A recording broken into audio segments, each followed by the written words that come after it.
Om.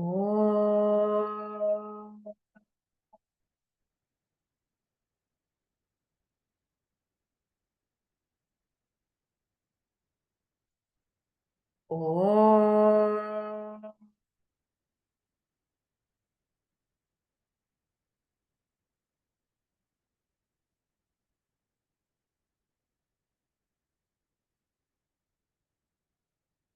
Om.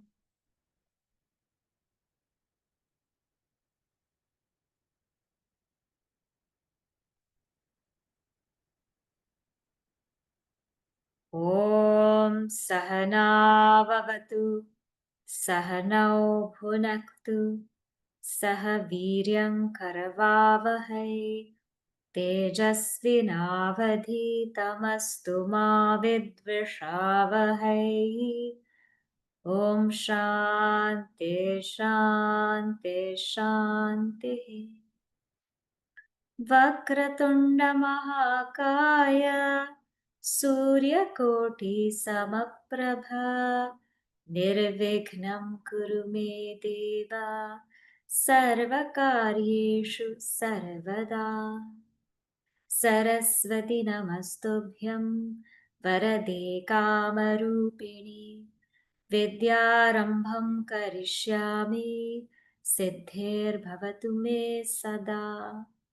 Samasta Janakalyane Niratam Karunamayam Namami Chinmayam Devam Satgurum Brahmavidvaram Mukam Karoti Vachalam Pangum Lankayate Giri Yat Kripatamaham Vande Paramananda Madhavam Paramananda Madhavam. So with Bhagwan's grace, Puja Gurudev's blessings, we're going to start chapter 10 called Vibhuti Yoga. And I know it's been a long time since we had class. We had a whole summer off. So I'm very, very happy to see each and every one of you back and very happy to be exploring this particular chapter. Last time we studied chapter 9, and chapter 9 is the heart of the Bhagavad Gita. What is chapter 10 then? Can it get any better? The answer is everything is beautiful in the Bhagavad Gita. It's very hard to sort one chapter or pick one chapter out. Chapter 10 is called Vibhuti Yoga. Vibhuti means Bhagwan's glory, Bhagwan's divine glories. So the yoga of divine glories. And before we open up chapter 10 and really get into it, we're going to see a brief summary of the previous 9 chapters and then slowly come to the 10th chapter and why it's placed here. All right, so I'm going to go ahead and share my screen with you. This is just to get us in the mood to set the tone to study Bhagavad Gita again. So we all know that chapter 1 was Arjuna Vishada Yoga. We know that this is where Arjuna was really, really grieving. And we know here Arjuna broke down in the battlefield.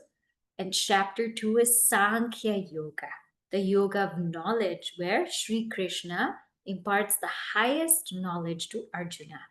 He tells Arjuna about his real nature. And chapter 3 is Karma Yoga. It's the yoga of action. So if anybody wants to study how to act in this world, chapter 3 is the most sublime for that. And he says that Karma Yoga is a means to Jnana Yoga. In chapter 4, we enter into Jnana Karma Sannyasa Yoga, which Sri Krishna says, it doesn't mean that when somebody realizes the self, they stop acting. They actually understand that they are the non-doer. The real meaning of action is the presence of doership. And the real meaning of inaction is the absence of doership. So they have inaction amidst action.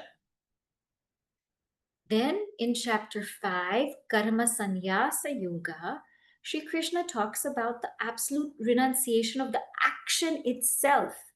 And he explains that there are two paths one can take to purify the mind. One is called Karma Yoga, and another one is called Karma Sannyasa, to actually renounce action and spend time exclusively contemplating on the self. Then in chapter 6, Atma Samyama Yoga, Sri Krishna talks about meditation. Now, who is the one who cannot meditate and who should meditate? So the one who is not perfect in Karma Yoga is called Arurukshu. And this person should try to meditate, but they're not going to find a lot of peace in it. The reason being, there's still a lot of raga dvesha, likes and dislikes. But the one who is yoga rudha, the one who has gone through karma yoga properly and purified themselves, they absolutely have no problem in the seat of meditation. Then in chapter 7, Jnana Vijnana Yoga, the yoga of knowledge and wisdom, Sri Krishna talks about Bhagavat Swarupa, Bhakta Swarupa, and Bhakti Swarupa. He explains his nature, his lower, higher, and real nature. He explains who is a bhakta. And he also explains what is bhakti. So it's a very beautiful chapter that unfolds all of these three. And then in the 8th chapter, Akshara Brahma Yoga, Yoga of the imperishable Brahman, Sri Krishna talks about death and life. Arjuna asks, how do I think of you? And Sri Krishna says, the one who thinks about me at the time of death will come to me. But if you want to think about me at the time of death, you must think about me throughout your life. Therefore, think about me and perform your dharma. And then finally, in chapter 9, Raja Vidya, Raja Guhya Yoga, the yoga of the royal knowledge and royal secret, Sri Krishna explains to us some beautiful secrets. He talks about 6 secrets, which we saw in chapter 9. The first secret we saw was a secret of knowledge. What is knowledge? Understanding that they are in me, but I am not in them. These thoughts are in me, but I am not in them. And from the highest standpoint, they are also not in me, because I alone am. And then Sri Krishna talks about the secret of surrender, that I will carry your yoga kshema. I will carry anything that you need and whatever you need to be preserved, as long as you surrender to me and you think about me without any otherness. I will take care of you, and that is my promise. Then he talks about the secret of worship. He says that you don't need any of these elaborate things to worship me. Just patram, pushpam, phalam, toyam, just a leaf, just a flower, just water, just fruit, just all of these little things is enough. And a deeper level is you worship me through every action. Offer every action unto me, and this will purify you. Then he talks about the secret of grace, that I am the same to all, not that I am partial to one person and I like one person more. It's not like that. Those who walk towards me, they feel my heat, they feel my grace. But those who walk away from me, they don't feel it. So it's not my fault, Bhagavan says. Bhagavan talks about the secret of transformation. Sometimes we feel like if we've done something so incredibly wrong, so unjust, that we want to even end our lives, something so terrible. Bhagavan says, my devotee never perishes. Name bhaktaha pranashyati. Whoever comes to me, if they take a resolve, they become a sadhu. Therefore, don't worry. And finally, he shares the secret of evolution. That instead of offering every action unto me, just change your whole identity. Just change your whole identity. And if you become a seeker, you become a bhakta, then automatically your life will be offered unto me. You don't even have to think about anything else. Just as a mother doesn't have to think, I'm offering this to my child, I'm offering that to my child. A mother thinks about the child naturally. A bhakta thinks about Bhagavan naturally. Therefore, these are the secrets that we uncovered in chapter 9. Now, when we go to chapter 10, Vibhuti Yoga, the yoga of divine glories, here, a question comes that, Sri Krishna, why are you talking about your glories? You already said them. So in chapter 7, already Sri Krishna said, I am that taste, that essence in water. I am the light in the sun and in the moon. In chapter 7, he says, I am the strength of the strong. I am the intelligence of the intelligent. And in chapter 9 also, he gives his glories. I am the father and mother of the earth. I am the sustainer. I am known through the Vedas. I am the goal of everybody. I am the supporter. I am the Lord. I am the witness. I am the abode. I am the refuge. I am the origin, the sustenance, dissolution. So, all of these glories he's already expressed, he's already said. And he's already spoken about his essence in chapter 7, verse 7, chapter 9, verses 4 to 6. He already said that there's nothing other than me. I alone pervade the entire world. There's actually only me. Now, he already spoke about all of this. But why is he speaking about it again? And this is how chapter 10 starts. Because Arjuna says, Bhagavan, in chapter 9, you keep saying, worship me, worship me, worship me. But who are you?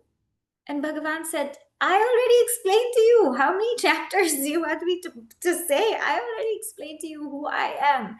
I explained to you my essence. I explained to you my expression. So, one meaning of Vibhuti Yoga is divine glories. As you know, Vibhuti means glory. Another meaning of Vibhuti Yoga is you take it in two words. Yoga means essence, Vibhuti means expression. So Sri Krishna said, I already told you this. Now, why do you want me to tell you again? And the beautiful commentators, they say that Arjuna forgot. Arjuna forgot. One reason is that so many things have been said. So how will Arjuna remember every single thing? Just like we had a whole summer break. What was said in chapter 9? I forgot. I don't know. We spent so many hours going through it, but we forgot. Another reason is durvigneyatvat. It's difficult to really comprehend.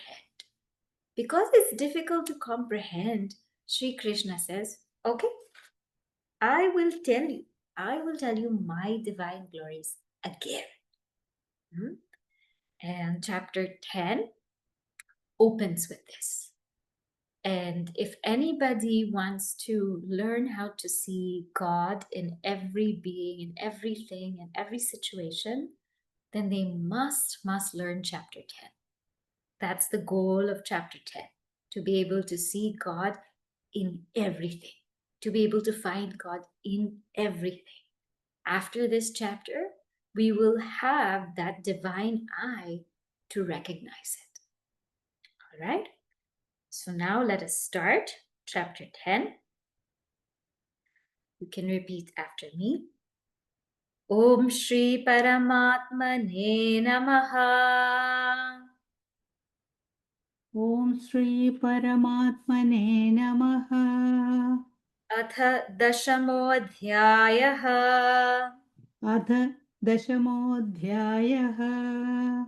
Vibhuti Yogaha. Vibhuti Yogaha.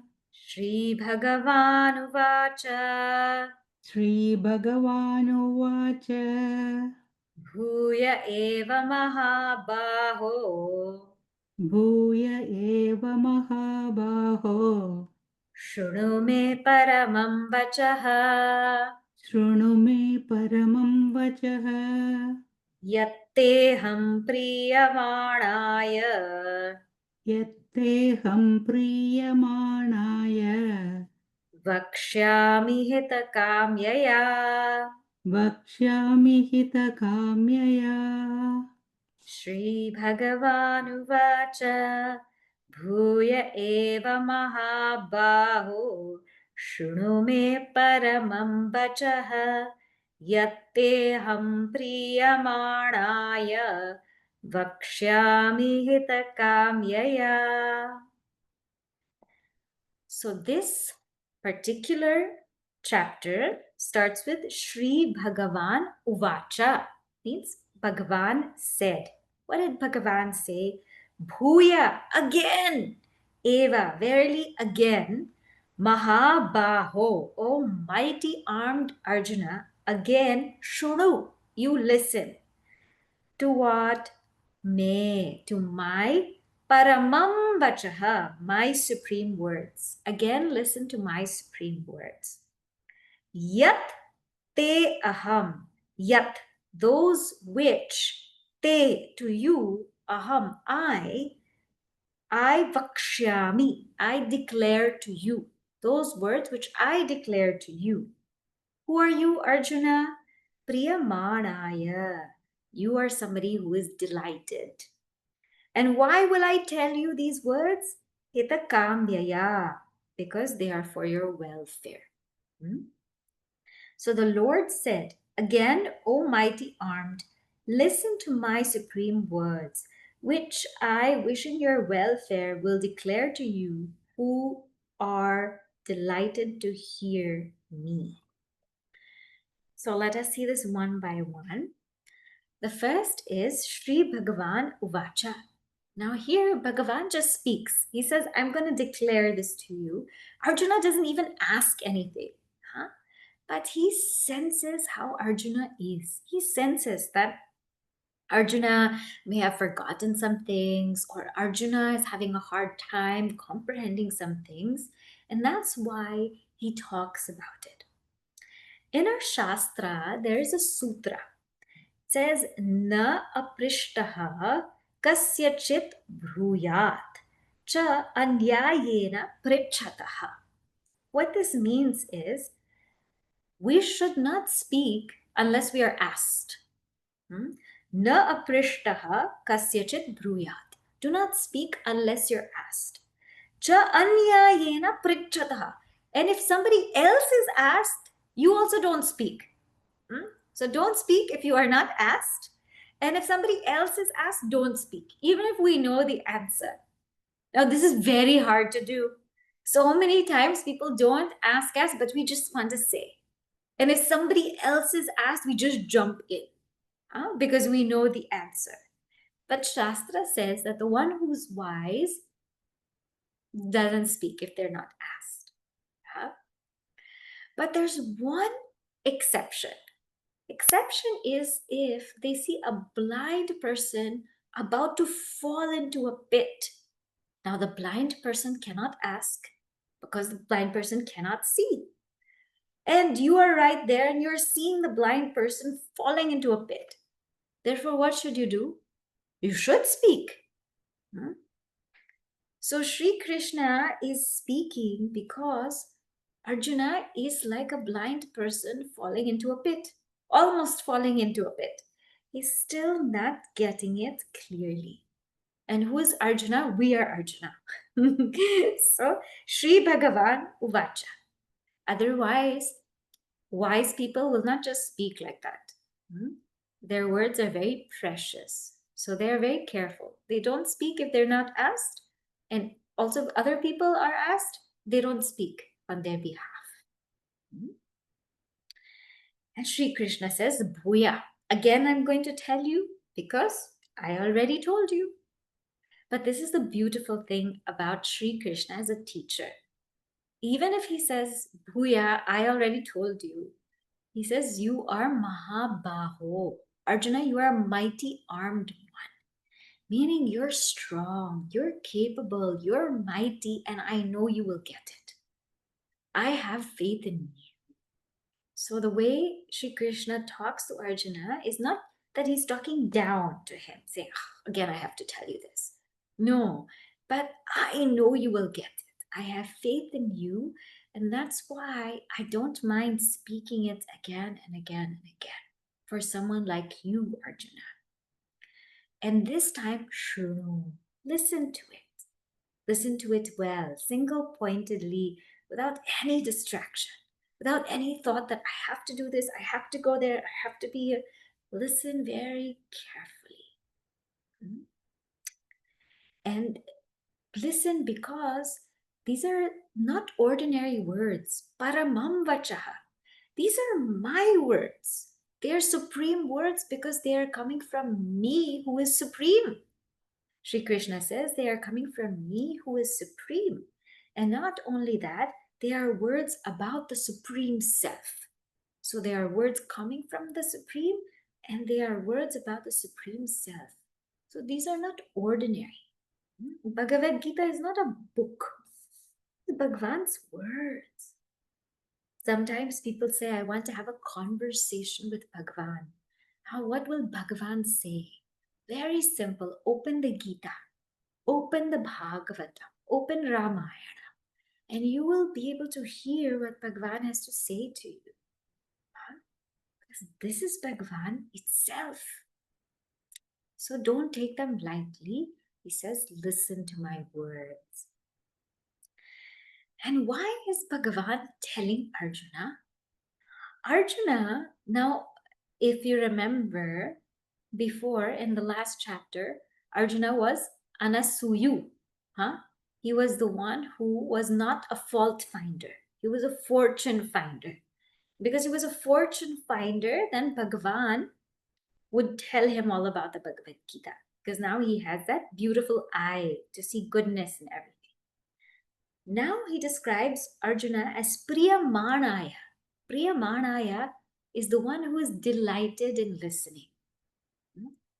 Because sometimes when anybody's speaking, and imagine if somebody keeps looking at their watch or at their phone, then you don't feel like speaking anymore. It's better to not speak because the other person is not priyamanaya, right? But Arjuna is delighted. He is enjoying. He's enjoying these words.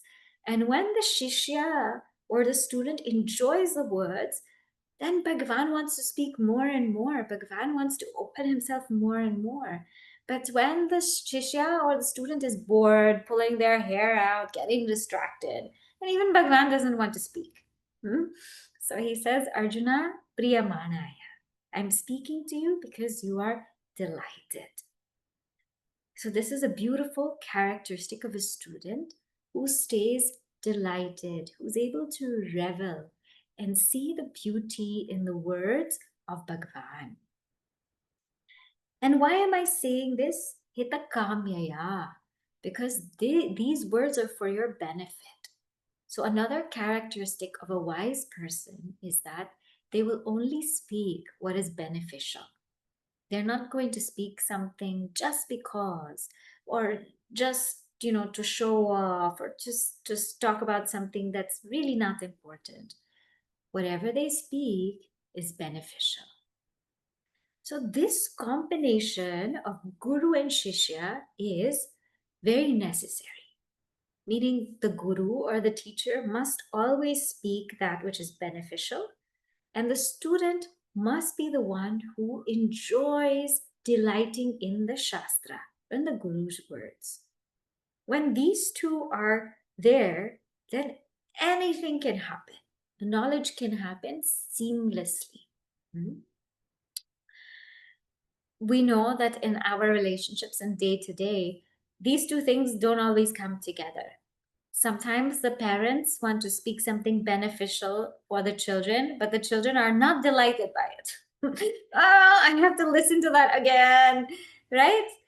And when the parents grow older, the children want to speak something beneficial to the parents and say, Mom, you should do that, or Dad, you should do that.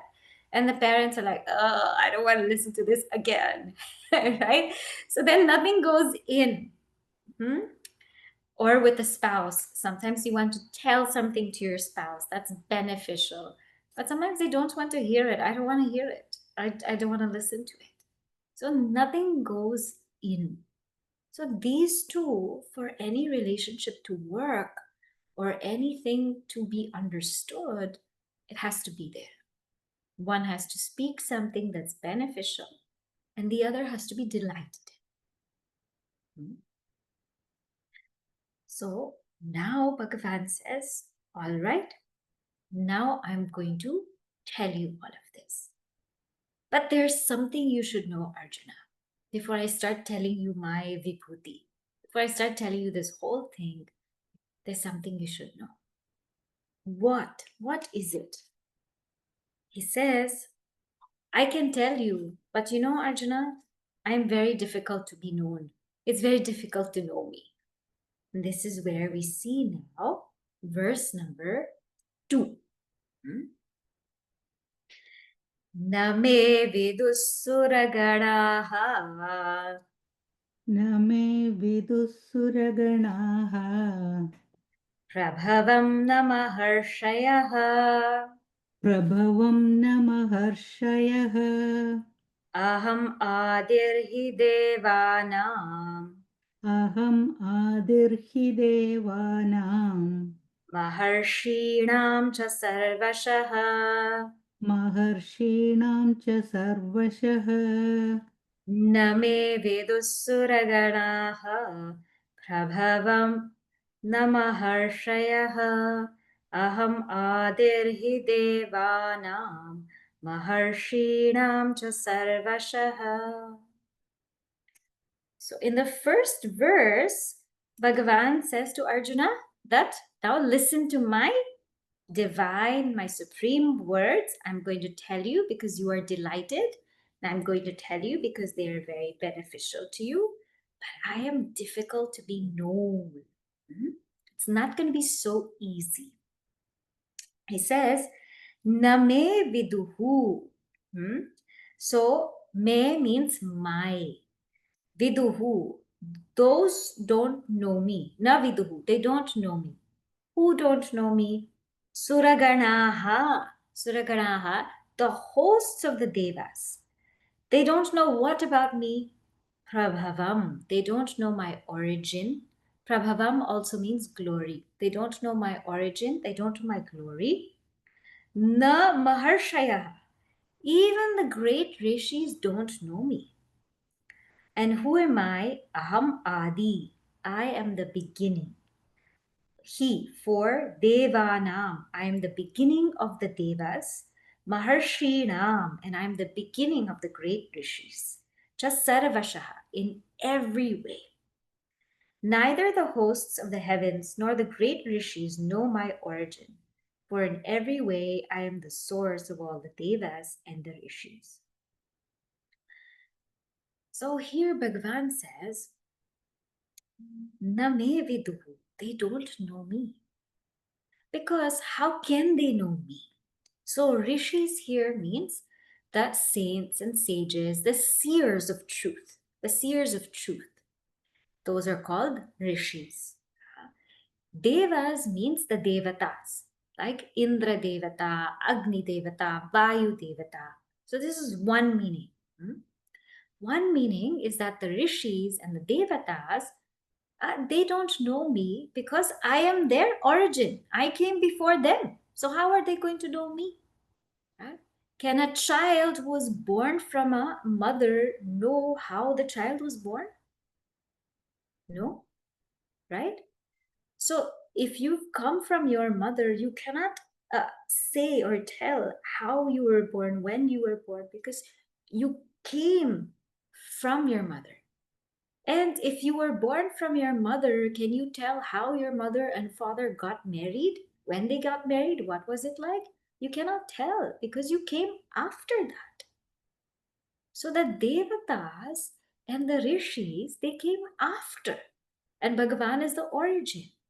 So, as much as they can expound on all of these words, they really don't know me. Because I am Adi, I am the origin of all of them. The second meaning is Devata means the sense organs, the sense of seeing, hearing, smelling, tasting, touch.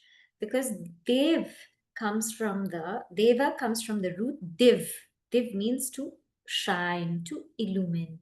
So it's through the eyes, the ears, the nose, the tongue, the sense of smelling, sense of touch, sense of taste that I feel, that I know everything. So sense organs can never know me. The devatas can never know me. Devatas, the sense organs, can never know me. Why? Because as it says in Kenopanishad, I'm the eye of the eye. I'm the ear of the ear. Meaning, I am that which makes the eye see. I'm that which makes the ear hear. Huh? How can the eye see that which makes it see? Right? That which enables the eye to see, how can the eye see that? That which enables the ears to hear, how can the ears hear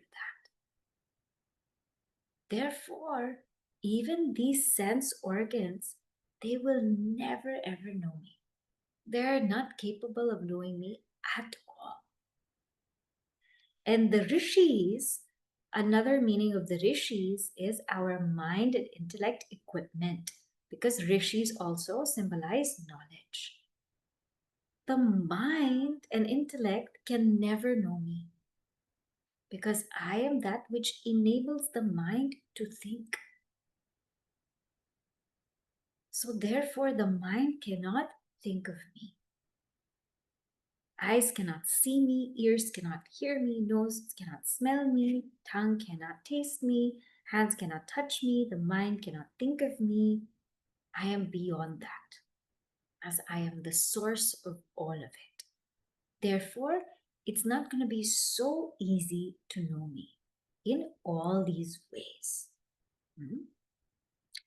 So Bhagavan says, therefore, neither the host of the heavens nor great rishis will know my origin, because I am their source. Now, Bhagavan says, actually, I'm not their source. So he's again pulling a trick on us, like in chapter 9, he's doing that same thing. So he's pulling a trick on us. So let's see what he's saying now in the third verse.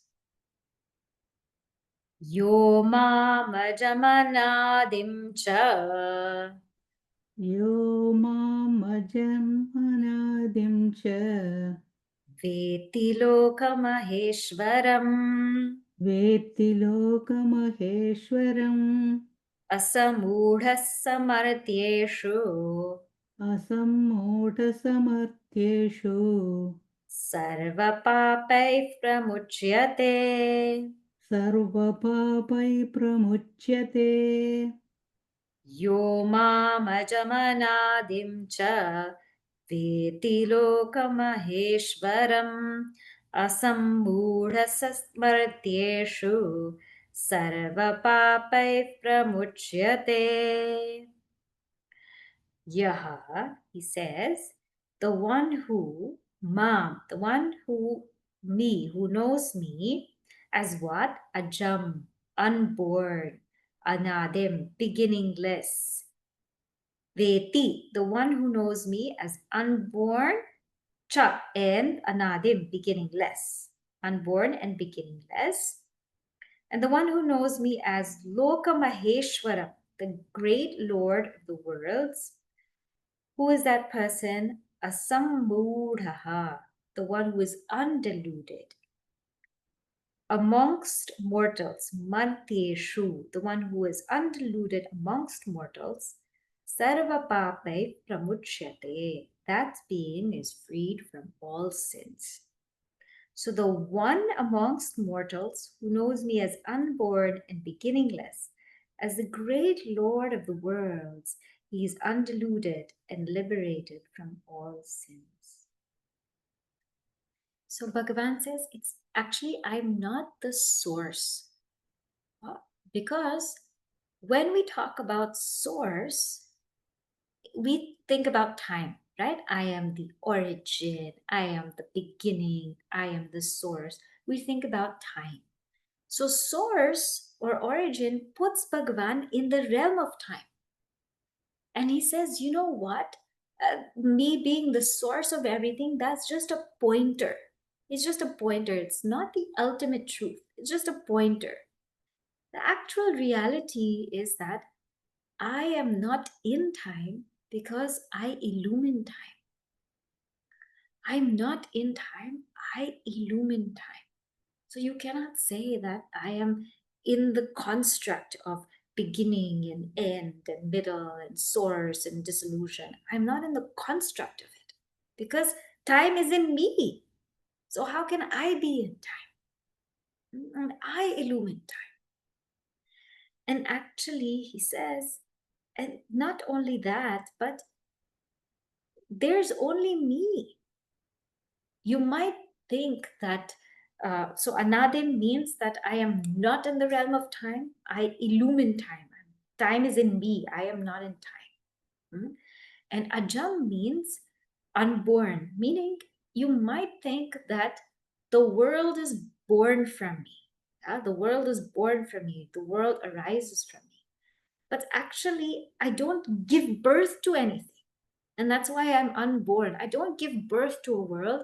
There's nothing else but me. There is only me. That's why he says in chapter 7, Mataf parataram na anyat kinchid asti dhananjaya. Mai sarvam idam protam sutre marigana iva. That other than me, there is nothing. Everything is like a string, pearls on a string. I am the string that's in everything and appearing as everything.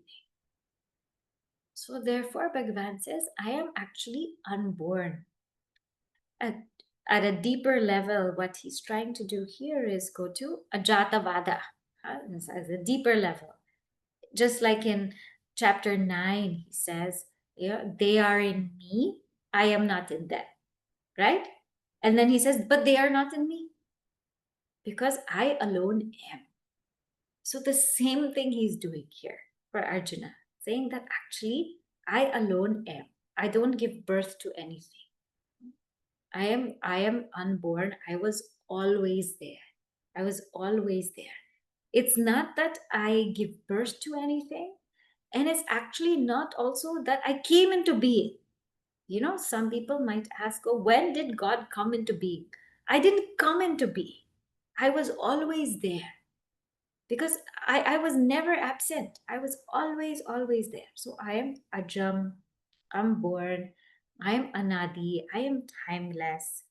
And the one who knows that is free from delusion. Now, the one who knows that but should also know that that's my essence. My essence is that I am unborn and I am timeless. But my expression is I am Loka Maheshwaram. I am the Lord of all the worlds. The way I express myself, I express as a creator, sustainer, destroyer. But my essence is I am unborn. I am timeless. I am deathless. I am just pure being. So my essence is pure being, but my expression is appearing as the Lord of the world. So here, when we talk about essence, essence is called yoga here, and expression is called vibhuti. So I'll give you a few more examples of this yoga and vibhuti, because this play of words is going to come throughout this whole chapter, and it's a very nice thing. You take each element, akasha or space. So space is the yoga, the essence. But when space as sound is played through a harmonium, it sounds one way. Through a tabla, it sounds another way. Through a sitar, another way. That's its expression. That's its vibhuti. So the essence is space. The expression is all the different sounds that are in space through these instruments. Air is essence. But what is the expression of air? Prana, apana, dhyana, right? When air energizes our respiration, it's called prana. When air energizes our excretion, it's called apana.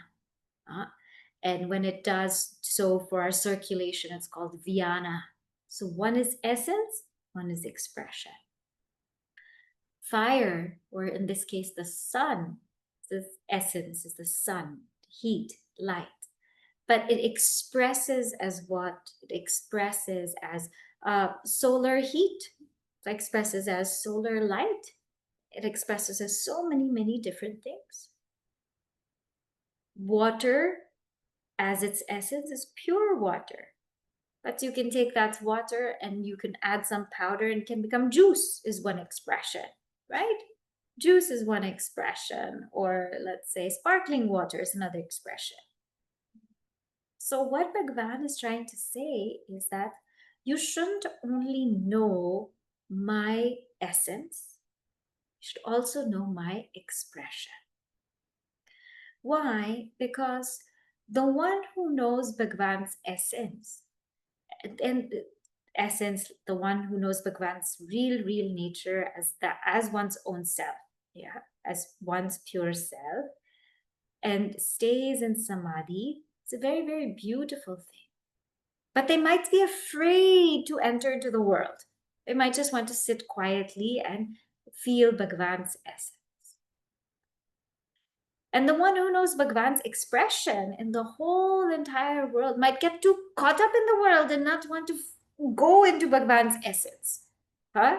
So just knowing Bhagwan's essence will make us afraid of the world. And just knowing Bhagwan's expression will not take us to the depth of Bhagwan's being. Therefore, we should know Bhagwan's essence, his yoga, and his expression, vibhuti. Therefore, there is not one moment where we are away from Bhagwan. Because with my eyes closed, I feel his essence. But when I'm engaged in the world, in and through everything is his expression. So when am I away from him? Why will I say, I want to see Bhagavan, I want to speak Bhagavan to Bhagavan, I want to see God, I want to know God, I want to be with God. Why will I say that when in and through everything, he's very much there and alive? So this is a very beautiful path wherein Bhagavan is never away from us, not one moment. We don't have to seek Bhagavan. We just have to open our eyes and realize that he's already there. What are you doing? Right?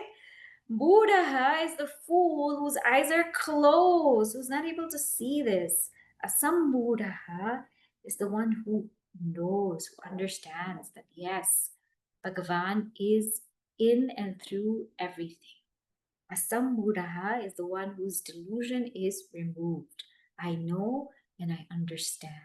I know Bhagavan's essence and I know Bhagavan's expression. And to the one who is not deluded anymore, the one who knows these two things, Bhagavan's essence and expression, sarva papai pramuchyate, they are free from all sin. Why? What is sin? So very beautifully, Gurudev has a nice definition of sin in his commentary. He says, man is not punished for his sins, but he is punished by his sins. Sin is a self-insulting act arising of a misunderstanding in the sinner as to his own identity. The biggest sin is to be touched by our ego, to be touched by our thoughts. That is the biggest sin. See, one who has realized Bhagavan's essence knows that I, in essence, am that. I am one with Bhagavan in essence. I am that Sat Chit Ananda. And upon realizing that, we are no longer touched by that ego. That ego will appear, just as the mind will appear and the intellect will appear, but we're no longer touched by it. Sin or papa is being touched by the ego, being touched by the thought. Because the minute I take myself to be this individual, and I take myself to be the doer and the enjoyer, then all kinds of things come to play.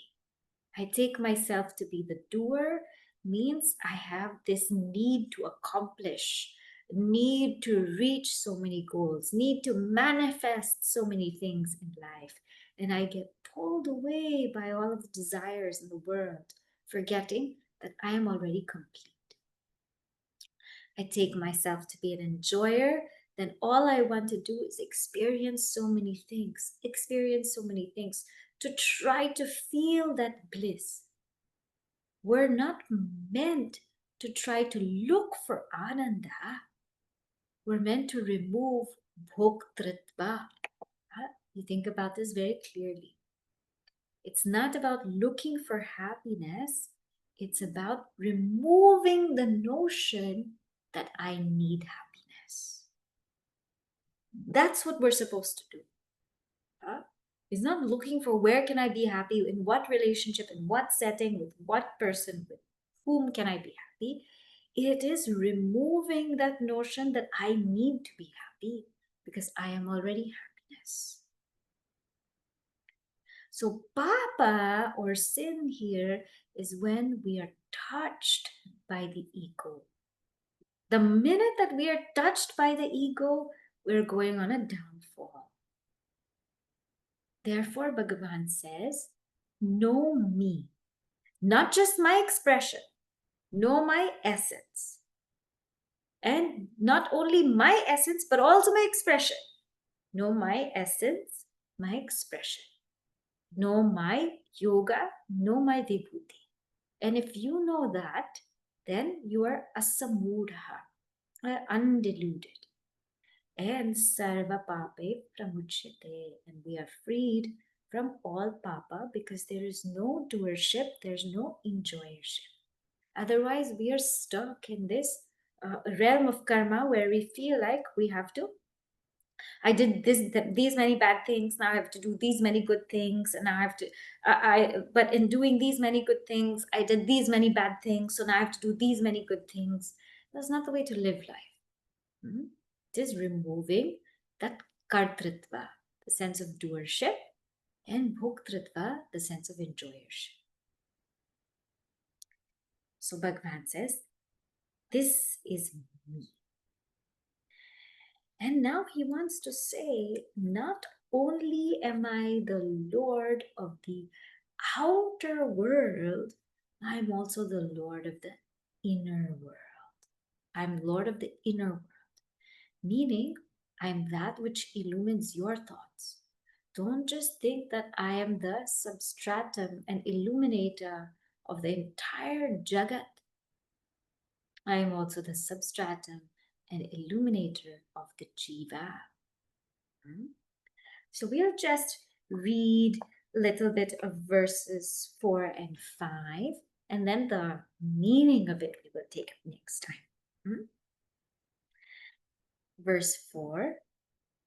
Buddhir jnanamasambhohaha बुद्धिर्ज्ञानमसम्मोहः क्षमा सत्यं दमः शमः क्षमा सत्यं दमः शमः सुखं दुःखं भवो भावः सुखं दुःखं भवो भावः भयं चाभयमेव च भयं च भयमेव च बुद्धिर्ज्ञानमसम्मोहः क्षमा सत्यं दमः शमः सुखं दुःखं भवो भावः भयं चाभयमेव च अहिंसा समता तुष्टिः अहिंसा समता तुष्टिः तपोदानं यशो यशः तपोदानं यशो यशः भवन्ति भावा भूतानां भवन्ति भावा भूतानां मत्त एव पृथग्विधाः मत्त एव पृथग्विधाः अहिंसा समता तुष्टिः तपोदानं यशो यशः भवन्ति भावा भूतानां मत्त एव पृथग्विधाः. So here he says buddhi, the intellect, jnanam, wisdom, asammoha means non-illusion, kshama, forgiveness, satyam, truth, damaha, self-restraint, shamaha, calmness, sukham, happiness, dukkham, pain, bhavaha, birth or existence, abhava, non-existence, bhayam, fear, and abhayam, fearlessness. So all these various thoughts are there. What else? Thoughts of ahimsa, non-injury, samata, equanimity, tushtihi, contentment, tapaha, austerity, danam, beneficence or charity, yashaha, fame, ayashaha, ill fame, bhavaha, these qualities, bhavanti, they arise. And these qualities of what? Bhutanam, of being. And they are pritak vidaha, they are of different kinds. Pritak vidaha. And where are they arising? They are arising from me, matta. So he says, I am that from which all of these thoughts appear and all of these thoughts arise. Huh? Now, we won't go now into each thought, but I'm just going to leave you with this idea, right? What Bhagwan's trying to say here is there's going to be so many thoughts in our minds all the time. So many thoughts all the time. But we have an option here to identify or not identify. Sometimes we try too much to control the thought, to change the thought, to transform the thought, to do this with the thought, to do that with the thought, to make the thought quiet. Right? All of us want to have peaceful, positive thoughts. All of us want that. But in this verse, what he's telling us to do is don't wait for the mind to be quiet. Just turn towards the source and the mind automatically becomes quiet. But this is a subtler, this is a deeper sadhana. So one level of sadhana is, yes, I try to take that thought, transform it, make it positive, make it peaceful, make it good. I try to do that. But a deeper level of sadhana is, don't wait for all of that. Just watch your thought. Go to the source of the thought. The mind will automatically become quiet. And don't be afraid that if I don't change this thought, will it become bad? Will it become negative? Don't be afraid, because let me tell you, when we are very alert as a witness, We cannot do something wrong. You cannot. Just try. Just try. Just try overeating, but being very alert about it. You won't be able to overeat. Try, waking up late and being very alert about it. Or try to snooze your alarm clock, but be very alert about it. You won't be able to do it. When we become very alert, we cannot do something wrong. So there should be no fear that if I don't try to change or transform or fix that, my mind is not going to become positive. No, no, no, no. If we move towards the source, everything remains as it should. Cannot do something wrong if you're 100% alert about it. It just will not happen. So this is a deeper side. So Bhagwan says, don't only see me as the Lord of the world. See me as the Lord in your heart, from which all thoughts appear. I am that consciousness. I am that substratum. I am Sat. I am Chit. So today we will stop here. I'll just summarize what we did so far. We'll look more into verses 4 and 5 next week. What we did so far is we started Vibhuti Yoga. And as I explained to you, Vibhuti Yoga can mean divine glories. Yoga, that which takes you to the higher. So here Bhagwan is taking us to the higher through Vibhuti, through divine glories. But Vibhuti Yoga can also mean yoga, my essence, and Vibhuti, my expression. And Bhagavan is telling this to Arjuna again because sometimes it's difficult to understand. And Arjuna is the one who is delighted in listening to Bhagavan. And Bhagavan is speaking because this is for the benefit of Arjuna, not only Arjuna, but of all of us.